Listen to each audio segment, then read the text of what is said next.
अतिरिक्त 10,000 सैन्य पठाइला अमेरिका।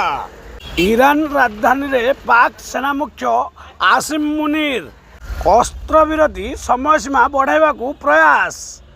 हरमुज रे स्थायी भावे खोलिब ट्रम्प। कूटनैतिक प्रयास द्वारा ईरान युद्ध शेष होगा जाउछि। ईरान को अस्त्र जोगाण बंद करिब चीन। ए सब विषय आलोचना करबा। चैनल को सब्सक्राइब करेंगे, लाइक करेंगे, कमेंट करेंगे, नुआ आसले बेल आइकन टी बजाई देवे। आसतु जानिबा अतिरिक्त 10,000 सैन्य पठाइला पेंटागन। अमेरिकार राष्ट्रपति डोनाल्ड ट्रम्प गोटे पटे अस्त्र विरतिर स्थायी हेबा नै आशा प्रकट करथिबा बेले अन्य पटे मध्यप्राच्य को पेंटागन प्राय 10,000 अतिरिक्त सैन्य पठाई द्वंद्व सृष्टि करिसेंती। एही सैन्यबाहिनी गल्फ अंचल संपृक्त ऑपरेशन नियोजित प्राय 50,000 अमेरिक कर्मचारी जोग देव।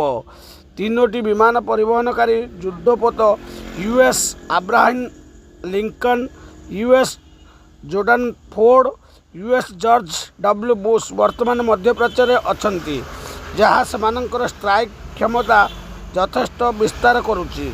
सैन्य वृद्धि सहित अमेरिका यार बंदर उपरे नौसेना अवरोध लागू करी ईरान उपरे चाप बढ़ाई।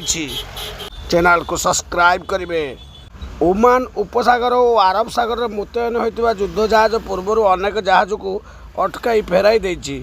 तेबे यही ऑपरेशन एपर्यंत बिना संघर्ष रे चली। आज आउ एक घटनाक्रम ईरान और अमेरिका मध्य कूटनैतिक आदान प्रदान को सुगम करने Pakistan field marshal Asim Munir Tehran ले पहुंची।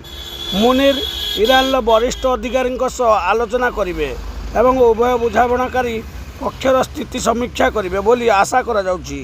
ईरान नूतन सर्वोच्च नेता मोज्ताई अली खामेनी मुनीर को भेटिबा संभावना रही। जय जगन्नाथ।